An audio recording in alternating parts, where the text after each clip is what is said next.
to start with, today we are going to discuss about UKO, which means to be not be bothered of anything, be free of each and every problem that you are facing, and live a very happy life.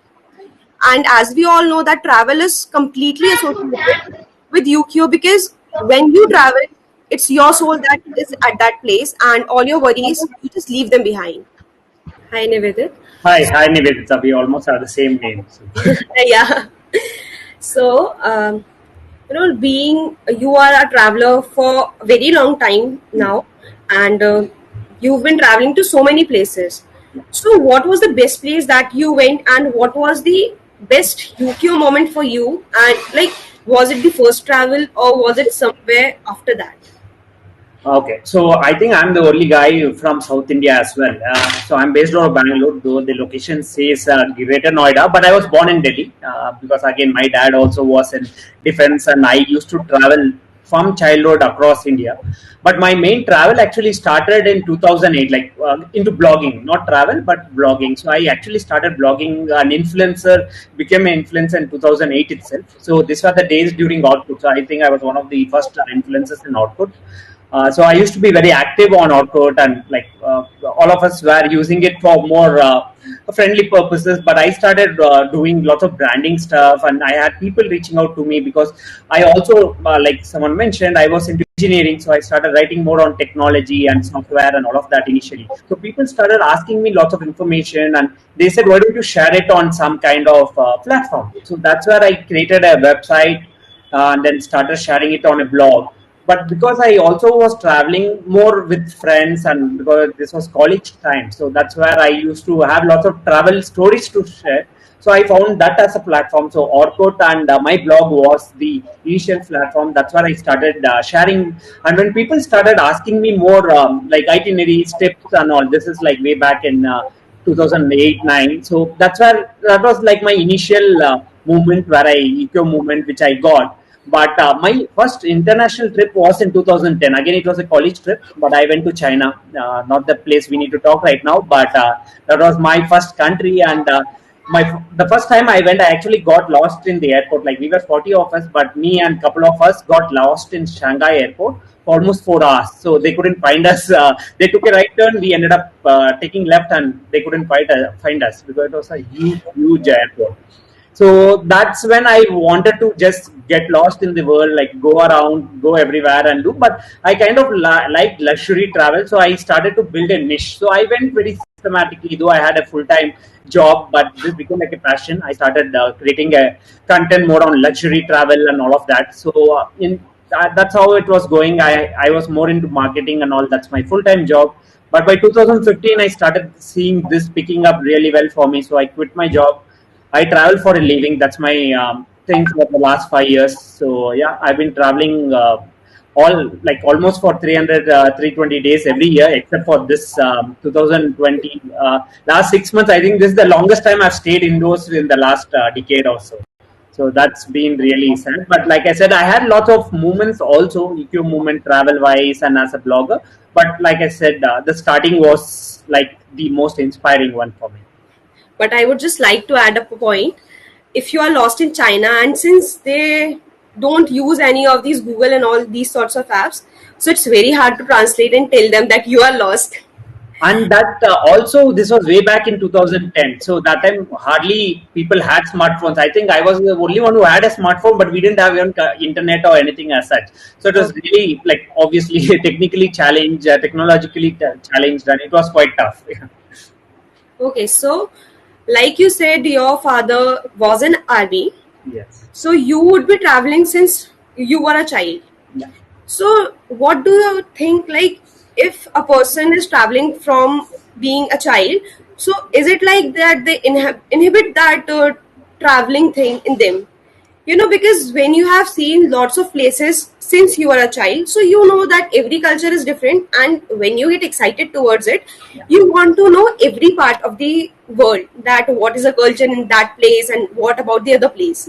So there is a difference. So like, you would also have found some of the difference in South India, North India, East India, between the cultures. Yeah. So was it like that, like in childhood also you wanted to travel a lot?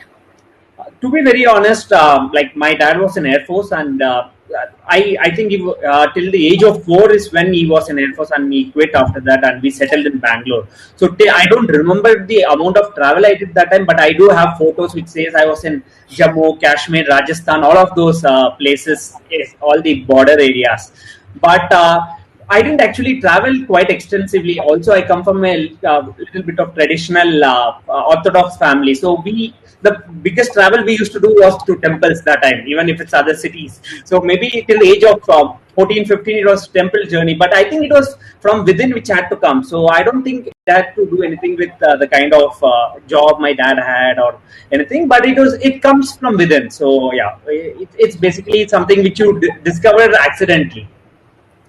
Okay, but nowadays we have seen that everyone wants to have good pictures. They don't want to have that experience, but they want to have that good pictures of wherever they are going.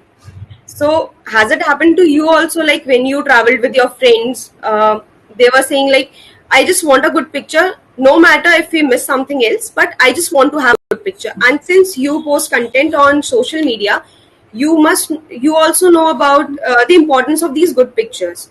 So, is it like, what do you think, that you have to be in that moment, or you just want a picture to be a traveler?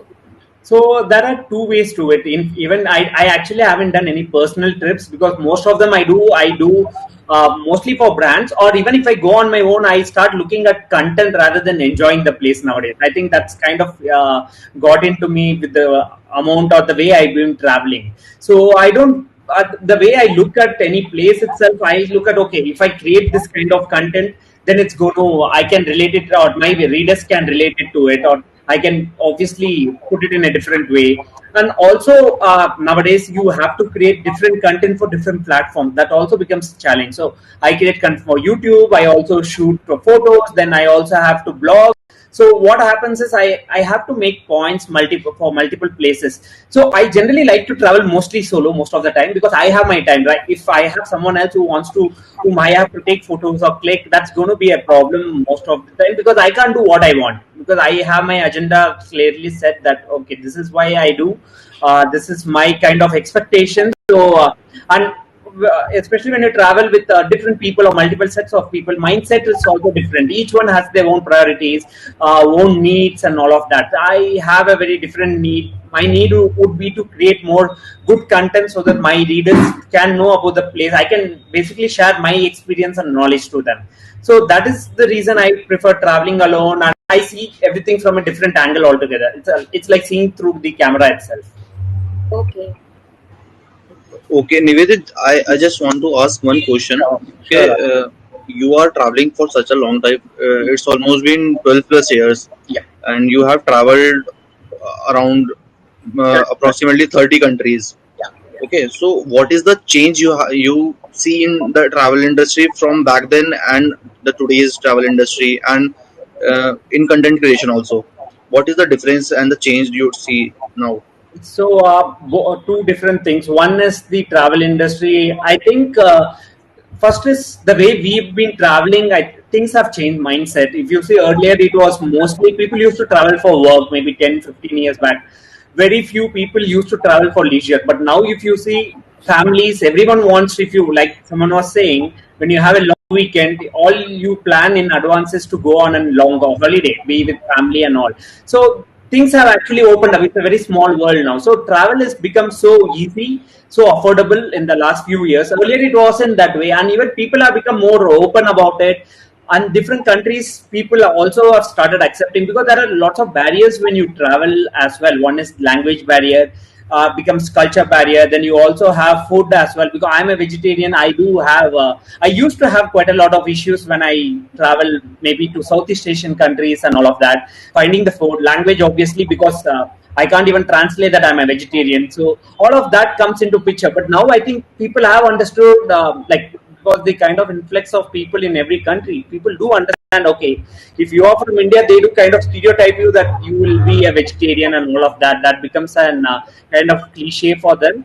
But this is what tourism has happened. Now things have opened up, but due to the current situation, I think it's gone back to maybe 3, 4 years or 5 years. Like it's kind of recoiled. So it's going to take time to come back to the real whatever, to the current scenario of 2019, if you are looking for where people can travel again and things can get better. But till then, I think that is the experience when it comes to travel or tourism industry. But content creation totally has changed. When I started, no one even knew something like this can become a profession, because this was more of a hobby, like how you have music, collecting coins and all of that. This was just an hobby which people used to do. But over time, you started having bloggers, then you had influencers, then you There was no concept of travel as a hobby. absolutely. Yeah. Travel was more for leisure, for fun. People were just like, we used to take photos and all just for ourselves, not to even, you didn't have a platform. People didn't even have the bandwidth. Like maybe 2010 and all, you didn't even have phones. Like not many had even phones where they can share content, right? They didn't have cameras, good cameras, or you have 2G, 3G. Now you have, everyone has Geo, and its connectivity is so much that YouTube has become more popular because of the connectivity. Or else, if you have users, then you create content for the users. So it's both way around. So basically, the awareness is built.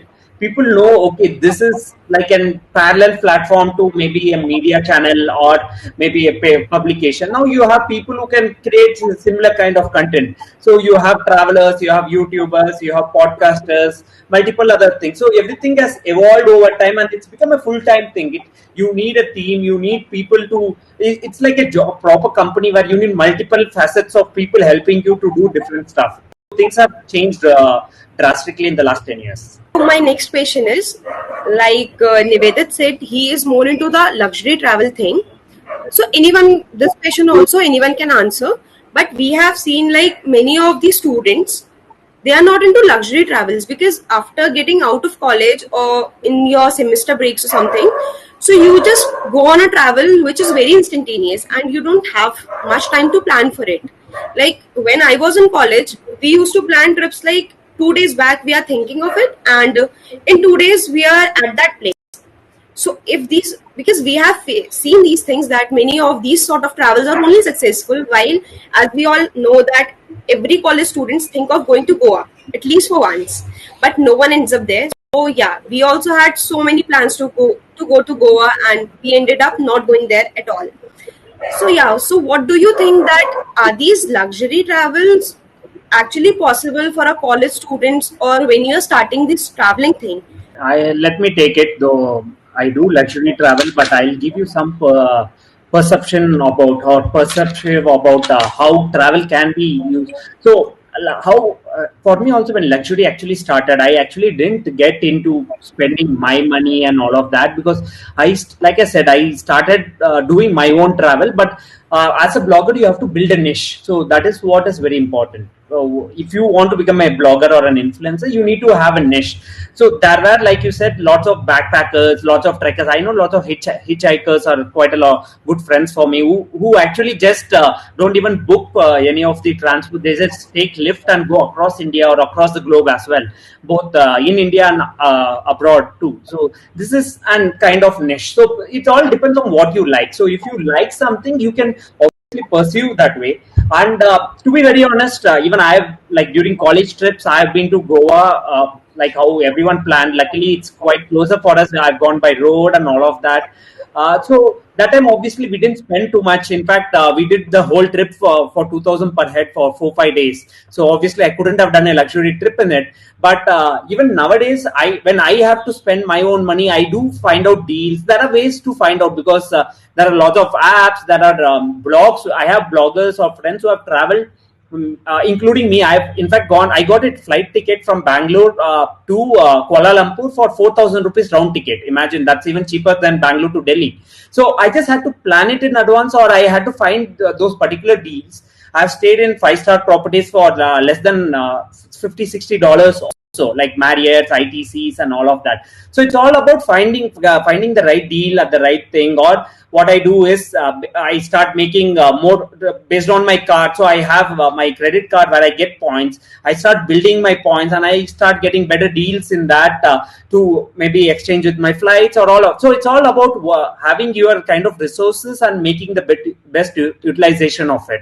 So nothing. And the kind of content I do is more aspirational, because people would want to maybe. So just to give you a context, doing all this kind of content is what in 2018 I was invited for Oscars. Not everyone would have got. I was the only Indian to be covering Oscars in 2018. So that was an aspirational thing. So it's all about building, having an aspiration or having a goal, and then working towards it. Okay, so my last question to all of you, I would request all of you to please answer it.